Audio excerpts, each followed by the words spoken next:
Bien, comenzamos con la clase. Vamos a compartir pantalla. Buenas tardes, gente. Al menos lo son para mí. Hoy vamos a completar la otra mitad del tema que arrancamos la semana anterior, la clase anterior. Estamos transitando el siglo XIX y estamos transitando la unidad referida a la artesanía. Si revisan el programa van a advertir que cuando nuestro programa recorre el siglo XIX, lo hace a través de tres maneras distintas de producción de cultura material: el arte, la artesanía y la industria. Tres conceptos claves para lo que va a resultar como cierre de nuestro programa en cuanto a las primeras escuelas de diseño, tanto la alemana Bauhaus como la rusa, el Hüttemas. Las dos, aunque se haga más explícito para la historia en el caso de la alemana, por una cuestión de vivir en Occidente, pero las dos abrevan en esa intención del siglo XIX de el definitivo maridaje entre el arte y la artesanía, que tanto persiguieran, como ya vimos en la clase anterior, eh, William Morris o John Ruskin, aunque ellos van a intentar una triple relación entre arte, artesanía e industria, definitivamente. El personaje que aparece en nuestra etapa es Henry van de Velde, un belga importantísimo para esta etapa de la historia, pero también para lo que sucede, digamos, lo que viene después fundamentalmente con la Bauhaus. Él decía en un fragmento de un escrito de 1910, en el marco seguramente de la Verbum, de la asociación Verbum, esto está tomado del libro de Tomás Maldonado, el de tapa violeta. Yo voy a recordar su nombre. No sería hombre moderno si no tratara de adecuar la producción de objetos que anteriormente nacían de la mano humana y eran confeccionados por simples artesanos a la nueva forma de producción mecánica e industrial. Pero si la industria quiere que nosotros continuemos defendiendo su estilo de gestión, las máquinas y la fabricación mecánica nos tiene que dar la seguridad de que no sacrificará la idea del trabajo bien hecho, ni de la buena calidad del material y por lo tanto la moral del objeto. Esa afirmación de moral del objeto particularmente fue una frase algo resistida por la crítica de la época, como si los objetos no tuvieran moral. Independientemente de eso, a lo que se refería Henry van de Velde era a la calidad del objeto, alguna declaración, si se quiere, en el mismo sentido de la que hiciera en su momento John Ruskin o William Morris. Estoy buscando en mi biblioteca el libro de Tomás Maldonado y no lo puedo encontrar. Es un libro dedicado a todos los escritos hechos por estos personajes en el siglo XIX. Igualmente no importa porque eso está en la bibliografía de consulta al final de esta clase. Así que vamos a avanzar tratando de que no se haga pesada. Ya me han dicho algunos alumnos con muy buen criterio ante mi pregunta que clases de 50 minutos son algo pesadas. Para su generación es bastante comprensible. Recuerden que cerramos con esta línea de tiempo que se completaba luego de la visión del Arts and Crafts y la primera mitad del siglo XIX con el modernismo, Art Nouveau, conocido también primero con las presencias francesa y belga, y luego se suman a ellas otras expresiones belgas, los vieneses, los escoceses, los norteamericanos, los alemanes, etc. Recuerden también que habíamos advertido sobre que esta línea de tiempo que se ve fragmentada en una serie de colores ocres, de claros a oscuros o de oscuros a claros, según en qué sentido uno lo vea, en definitiva no es otra cosa que es un solo vector, una sola línea de tiempo, es un solo proceso que va a desembocar, después de todo este desarrollo del diseño eh, pensado, bien hecho, del siglo XIX,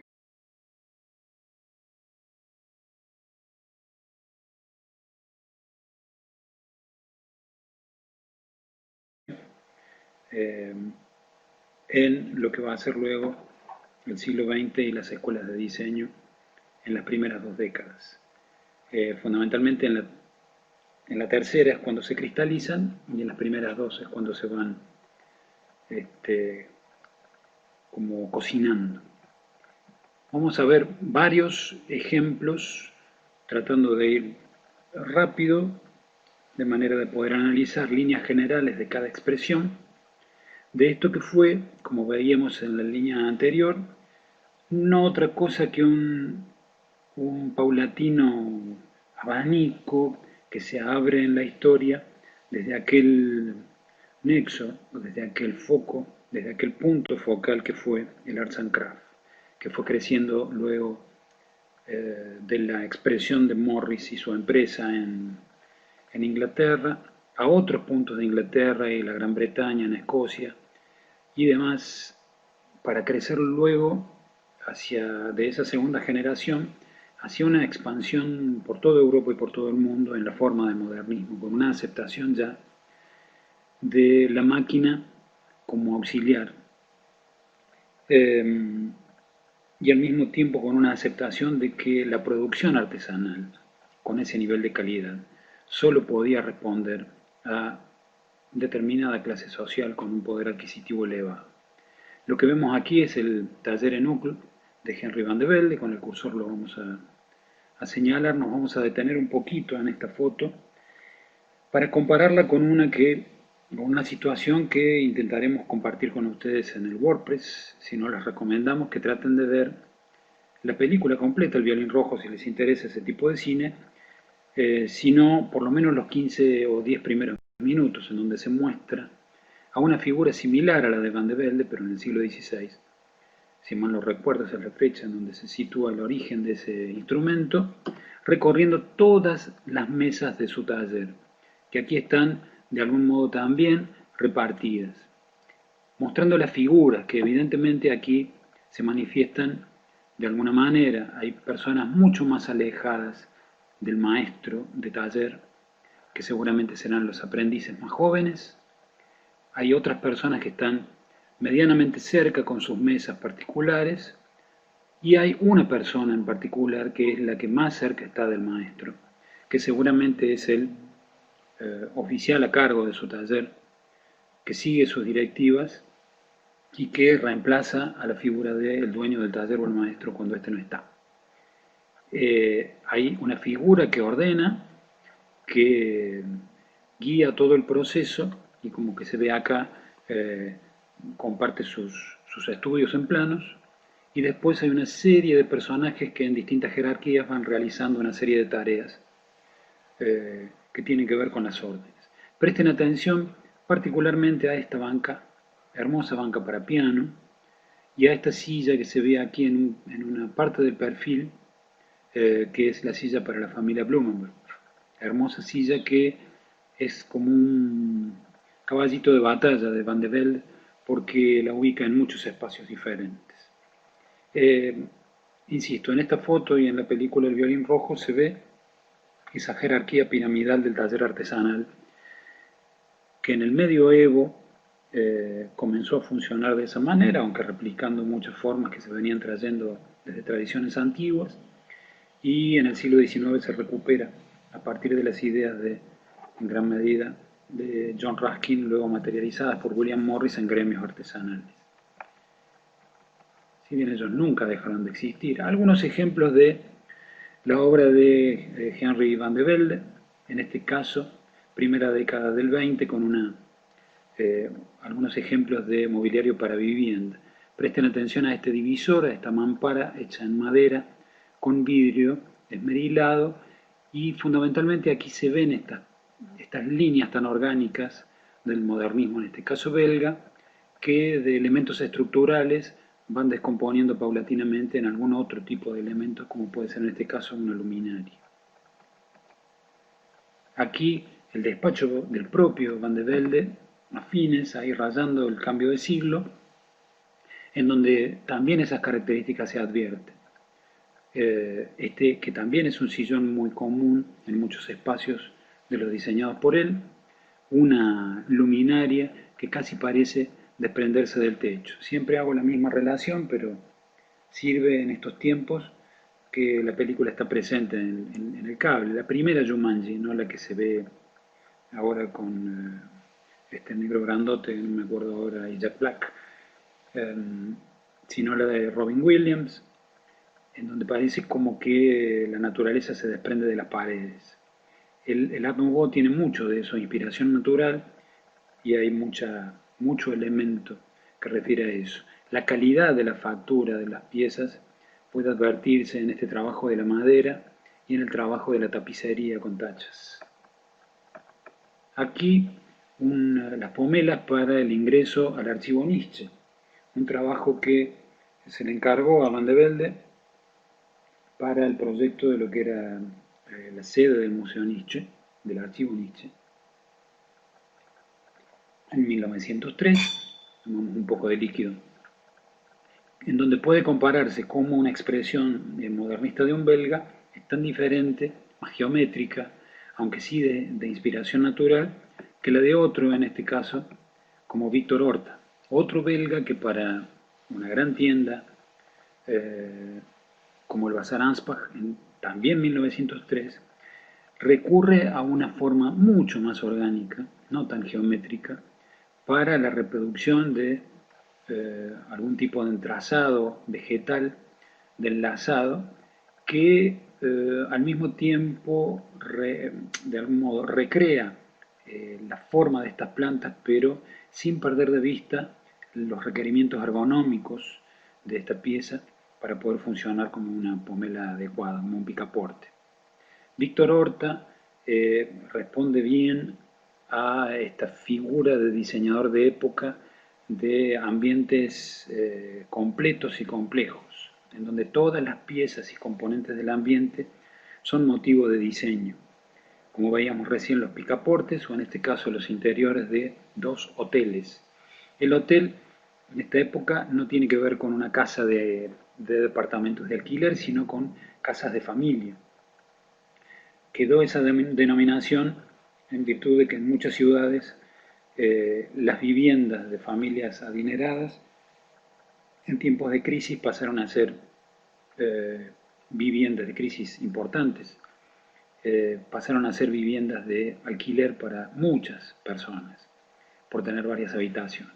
A la izquierda, el Hotel Tassel y a la derecha el Solvay, en dos bellísimos ejemplos del modernismo. Fíjense lo que trabajó Horta en ese frente del hogar, en ese comedor del Hotel Solvay. Fíjense también en la bellísima claraboya del Hotel Tassel, que nos recuerda mucho, al menos a mí, a lo que es esa escalera del ingreso al comedor principal del Titanic. No casualmente. Otra hermosa expresión del modernismo, todas son bellas, pero es la catalana con Antoni Gaudí.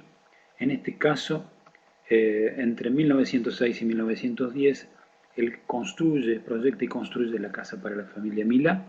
Aquí se ve una imagen del portón de la cochera, de la entrada del coche, en un principio carruaje, luego automóvil, con un naturalismo un poco más brutalista, si se quiere, en este caso vista desde adentro, al día. Imagino que a la noche habrá invertido mucho esa capacidad, esa hermosura del trabajo con las luces, y esta es una foto desde afuera hacia adentro, y quien ven acá es Juan Pablo, uno de nuestros profes que nos trajo esa foto de allí. Muy linda casa, muy lindo proyecto.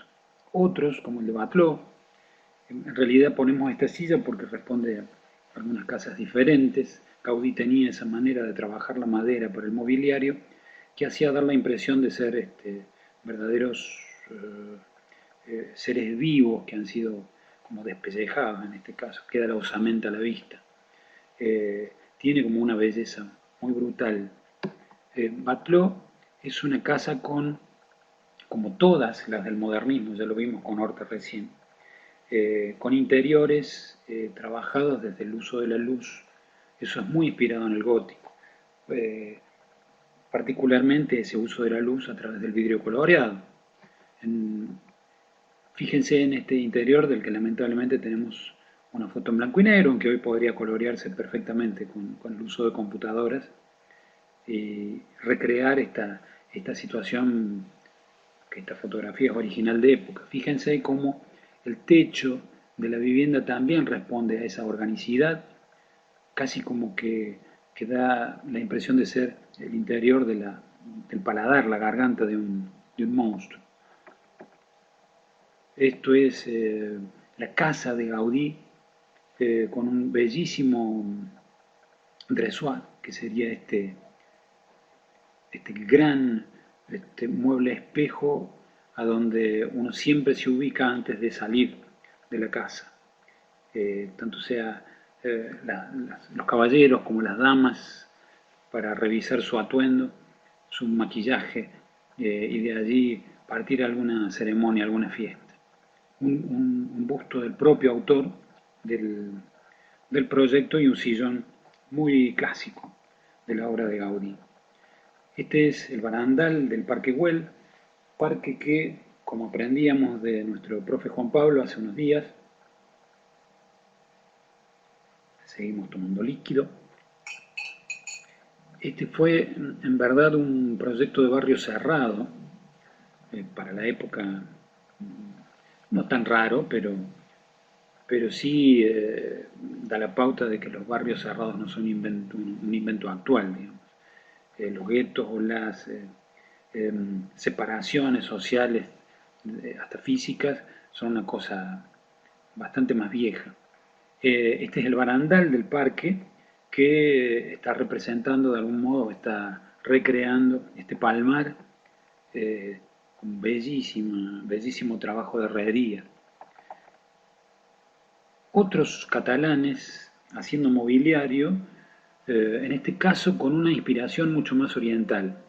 Gaspar Homar haciendo vargueños, en donde la marquetería es el centro de atención fundamental. Y allí se ven algunas escenas muy típicas de lo que podría ser la relación entre la señora y su geisha en Oriente, pero eh, traído más occidentalizado. De hecho, las facciones de las protagonistas no son tan orientales, si bien sí lo son sus atuendos y sus tocados, digamos.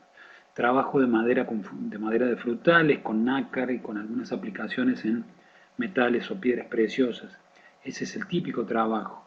Aquí hay un elemento clave que vamos a ver en alguna otra joya o jarrón de los franceses, seguramente en Freber creo que es. En este caso en Homer hay una de las representaciones más clásicas e icónicas del Art Nouveau, que es la línea continua.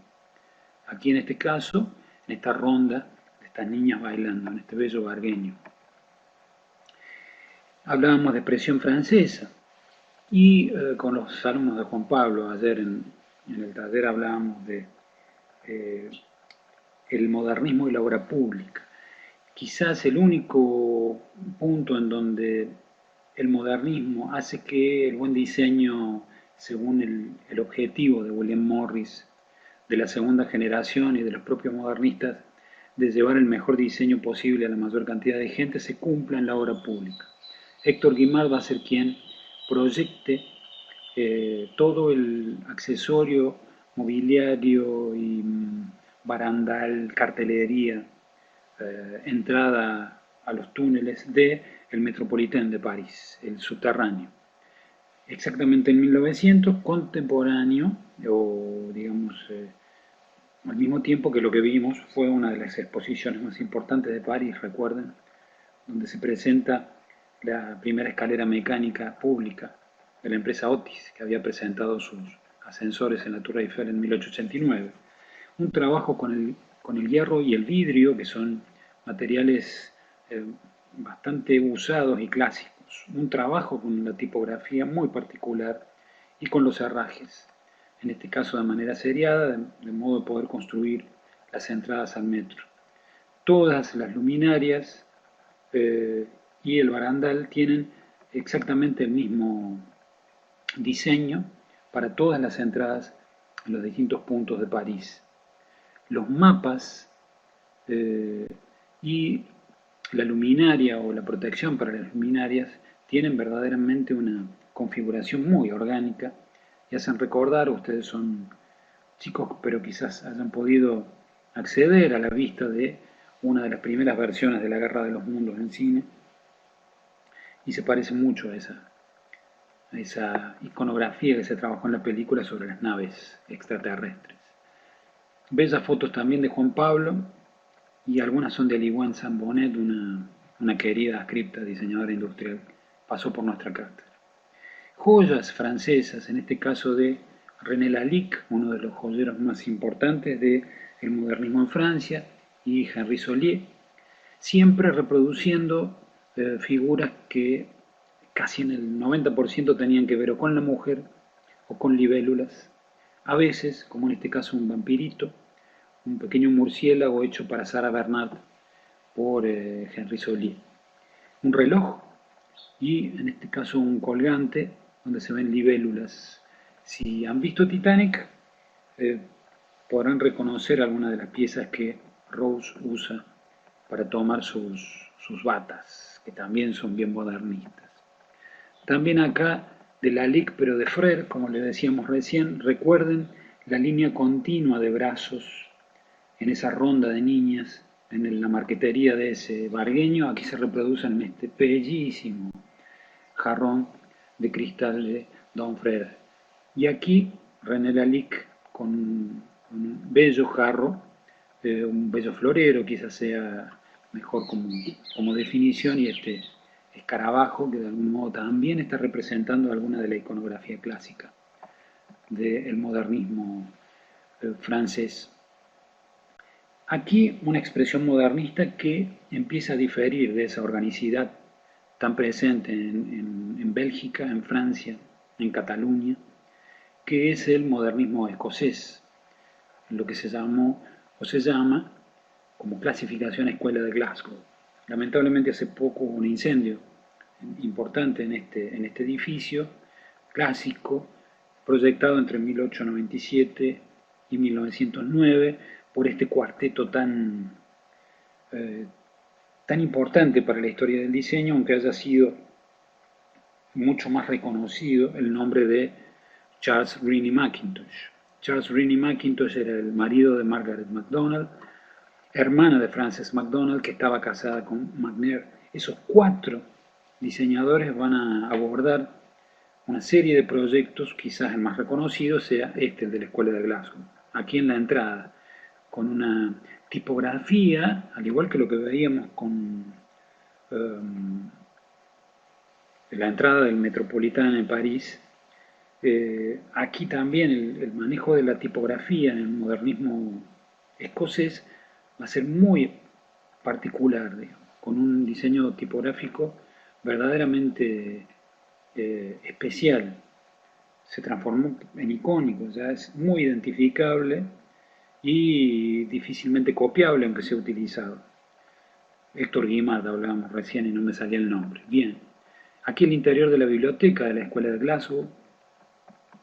Otros ejemplos, como por ejemplo la casa de la Colina Ventosa, de Wendy Hill House, con una muy moderna cocina para la época, que recién vamos a poder ver en configuraciones similares, por lo menos 20 años después.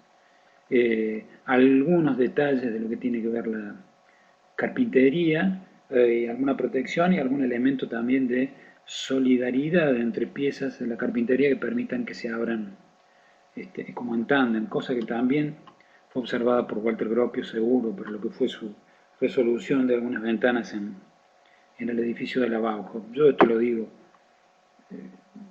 animándome a tirar una hipótesis. No lo he leído en ningún lado, es simplemente una deducción.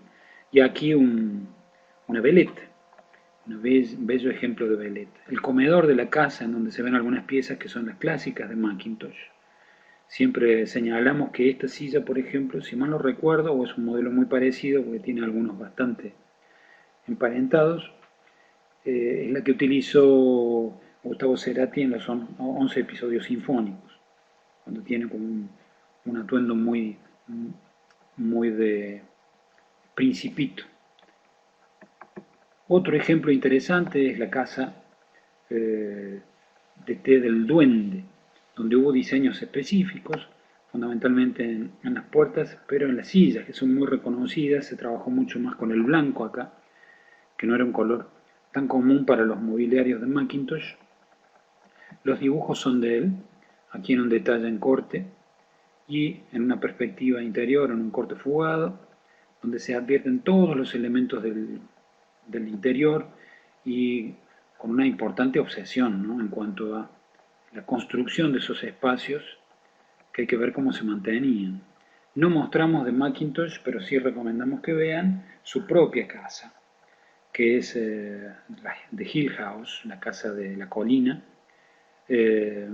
verdaderamente bella, donde se ve ahí un clásico de su diseño, que es la silla de respaldo alto para su dormitorio. Este es un caso norteamericano, el de Frank Lloyd Wright, en las Larkin Office, las oficinas para la empresa Larkin, donde se ven algunos ejemplos muy interesantes de lámparas muy inspiradas en alguna estructura o tipo de estructura de objetos bien oriental, bien japonesa, una silla de oficina que ya es un clásico, y un escritorio mecánico con una silla extensible, también muy interesante pieza de diseño. Esa silla también es giratoria una vez que se despliega. Acá hay un detalle de la silla de oficina con su pieza de ajuste para poder regular su altura por un tornillo sin fin. Muy bello trabajo en cuanto al detalle de la madera. También hay una importante obsesión aquí por la perfección y la simetría. Y hoy esta silla no cumpliría con las reglamentaciones básicas de silla de oficina, que tienen que tener, en el caso de ruedas, de tener ruedas 5 patas. Un poterí, un pequeño jarrón muy bello de Frank Lloyd Wright. Hay muchos ejemplos de Wright, muchas viviendas que son interesantes de recorrer. Simplemente damos acá algunos ejemplos. Louis Comfort Tiffany es un artesano, artista, pintor norteamericano que viaja a París para aprender pintura, de algún modo sostenido por su padre, una adinerada persona de Nueva York que funda las famosas tiendas. Tiffany no quería trabajar en ese rubro, al menos desde lo comercial, pero sí desde la factura de objetos de calidad. Primero intentó ser pintor, aunque no pudo, no consiguió, viajó a París en un momento en donde la cantidad de pintores era realmente impresionante, como se ve en esta película de Woody Allen, Medianoche en París, en esos dos momentos. Nos referimos al momento más viejo, en donde los protagonistas vuelven a un 1890, 1890 y pico, en el Moulin Rouge. Louis Comfort Tiffany, un diseñador, un artista de muchísima calidad, que trabajó el vidrio de manera magistral en función de lo que aprendió en Europa, en las catedrales. Y cuando él estudia en Yale, él regala a su propia universidad un vitró que representaba las máximas virtudes que ustedes podrán leer acá, que tienen que ver con la pureza, la fe, la esperanza, la reverencia, la intuición, la ciencia, la religión, la devoción, la verdad, el trabajo, etc. Y ahí en el centro una alta vida amorosa. Bellísimo vitrón. Louis Comfort Tiffany ha desarrollado muchos objetos suntuosos que se vendían en la tienda de su padre, algunos más reconocidos como sus lámparas, que pueden ver en muchas películas norteamericanas todavía hoy, en donde se trabajaba esta técnica casi del vitró de las catedrales góticas para poder generar calidades espaciales verdaderamente ricas. También se trabajó en una técnica que él patentó en Estados Unidos, como era muy común en esa época patentar en otros países cosas que se hacían en otras partes del mundo. De hecho, este ejemplo de abajo a la derecha es un ejemplo de manejo del cristal escandinavo, con esa misma iridiscencia que Tiffany había dicho o se había autoatribuido en invención y no era tan así. Otro ejemplo de bello florero de Tiffany. Una lámpara, y aquí platería, un ejemplo de platería que no era muy común en la obra del norteamericano. Otros norteamericanos, Green y Green, en el desarrollo de una vivienda con inspiración muy oriental, también una buena manera de ver modernismo norteamericano. Los austríacos, la secesión vienesa es también un hermoso ejemplo de modernismo que escapa a la organicidad tan evidente de los franceses, belgas y catalanes, y al igual que los escoceses, se presentan mucho más geométricos, mucho más geométricos. Quizás los norteamericanos también de algún modo puedan responder a eso, sobre todo Frank Lloyd Wright, no así Louis Comfort Tiffany.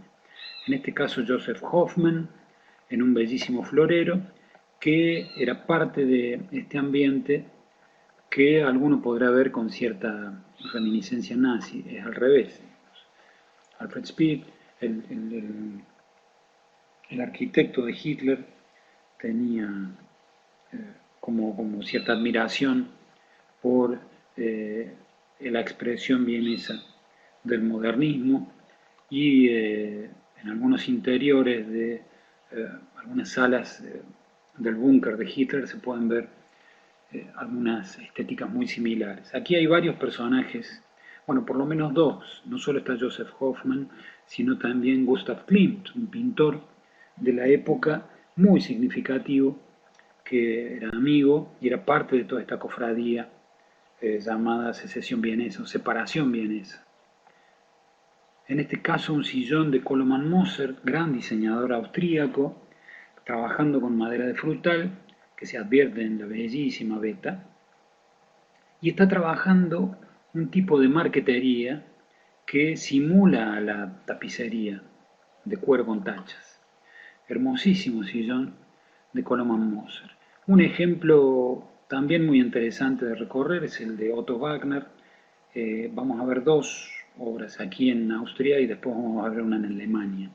Aquí en su propia casa, en lo que podríamos considerar un jardín de invierno. Fíjense la calidad de la luz. En este caso, las viviendas Link, en donde se ve ya la presencia de este nuevo protagonista de las viviendas en altura, que era el ascensor.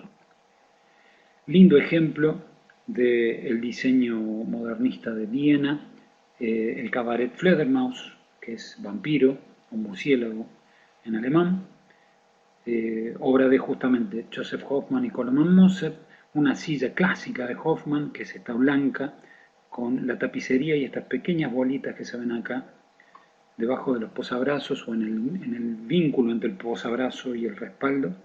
Esas esferitas también eran rojas.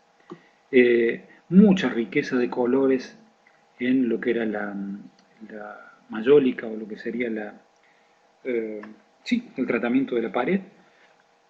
Y la gráfica, que no era de Hoffman y Moser, disculpen, pero en este momento se me ha escapado el nombre de su autor, que también recurre en el menú a la figura de la mujer, de lo florido, digamos, de lo floral, y aquí en un souvenir del cabaret, que era un abanico, en donde se ve a una dama cantando, como arrojando notas al viento, subida sobre el lomo de un vampiro volante. Figuras muy, muy presentes en la iconografía de la época. La mujer bella, estilizada para los cánones de la época, sobre un vampiro. También esto tiene que ver mucho con el tema de la noche, muy, muy de culto para esa época. Hay un caso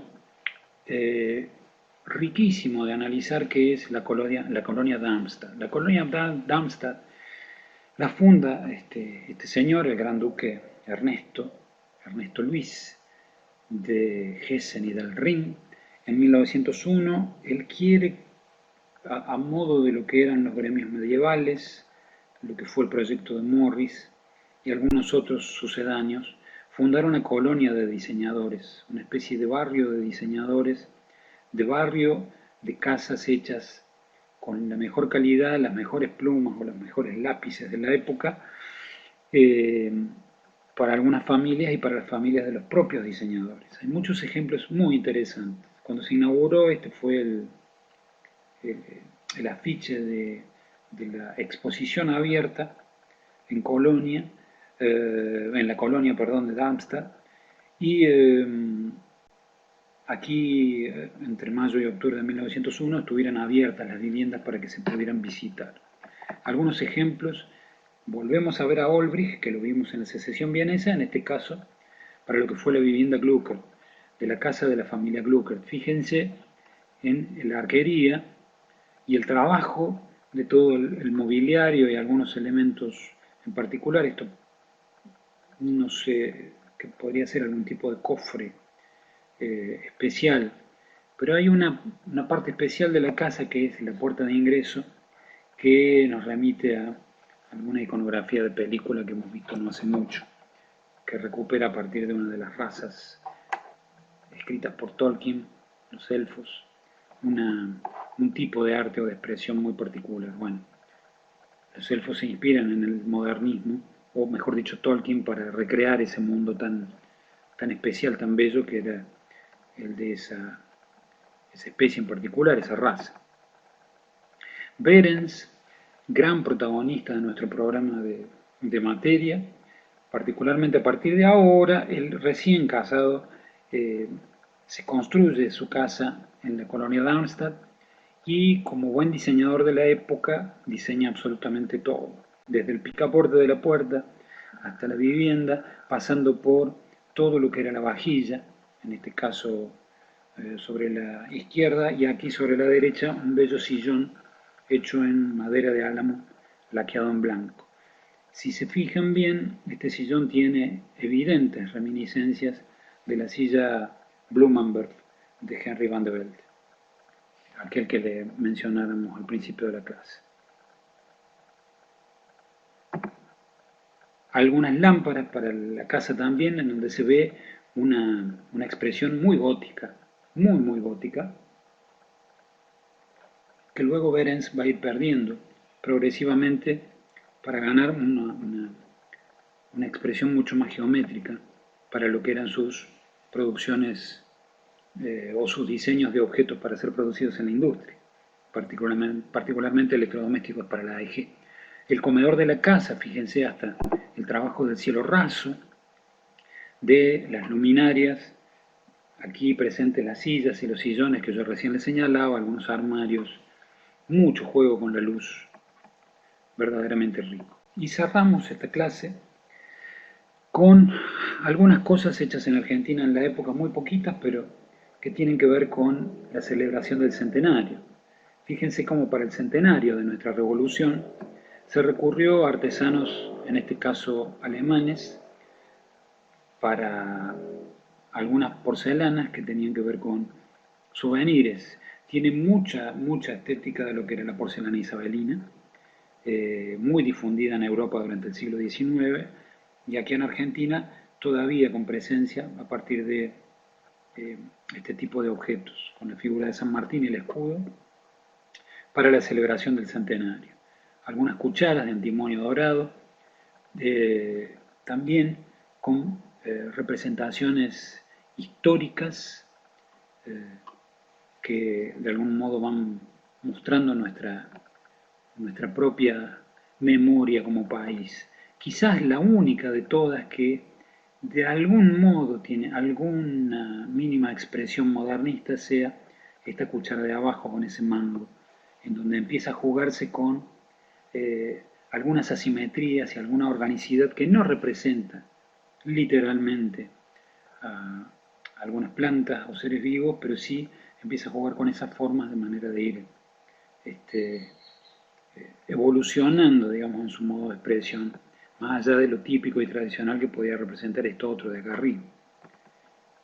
Un bellísimo abanico con lupa, con la efigie de varios personajes, que uno se pone a ver esta Rivadavia, San Martín, Belgrano, Sarmiento, Mitre y algunos más por allí. Abanicos, relojes, frentes de relojes, también con la asamblea del año 13, si mal no recuerdo era esa la figura representada. Bien, vamos a intentar mostrar una serie en este link de Argentina, una serie de fotografías históricas que vayan recorriendo lo que fue nuestro país contemporáneamente al desarrollo de este movimiento Art Nouveau en el mundo, de este movimiento modernista en el mundo, para ir ilustrando también musicalmente. Vamos a poner una pieza bellísima, interpretada por dos enormes músicos cordobeses como son Fernando Bovarini en el bajo y el genial Diego Clark en la percusión. Espero que salga la música, no como la vez anterior, y nos despedimos hasta la clase que viene, gente. Después de la contratapa, para aquel que le interese, aquella que le interese, vamos a recorrer brevemente los libros.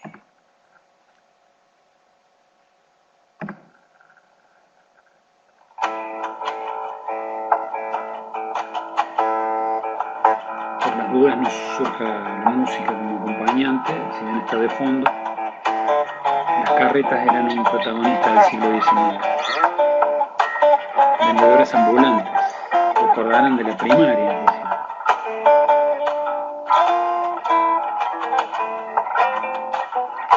Un naranjero, con cara de inmigrante, evidentemente.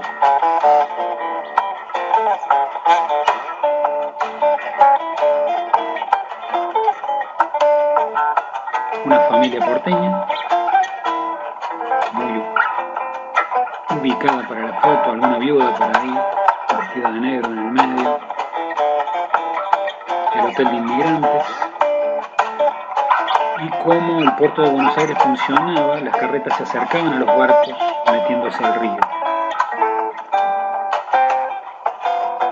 El agua potable, que no era corriente, sino en poquísimos lugares.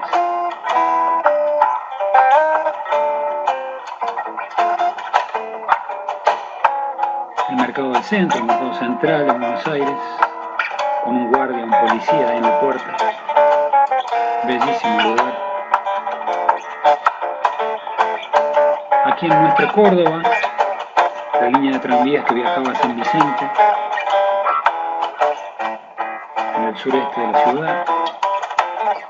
La Boca, para los hinchas de River. Lo que es el mercado, era el mercado de frutos. Hoy uno de los centros de polución más importantes de Buenos Aires. Una postal cuyana del trabajo de la vid.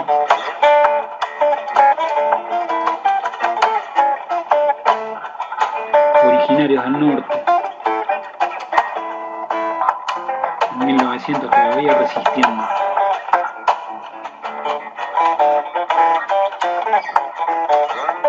Una postal de una industria argentina, seguramente metalúrgica.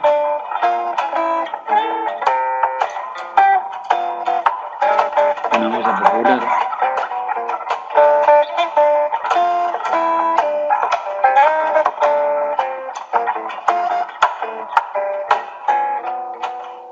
Y esta como última postal que nos sirve de link para una recomendación que vamos a hacer mientras Fernando Bovarini va haciendo algunos armónicos ahí de despedida. La figura de Eduardo Newbery como hermano de Jorge es importante y la vamos a recuperar para una recomendación de una serie que está transmitiéndose en el canal Encuentro. Hay varios libros de Nicolás Pevsner que recorren todo este periodo de la historia que es importante que revisen. Este es uno, el otro es Los pioneros del movimiento moderno. Cualquiera de los dos es muy útil.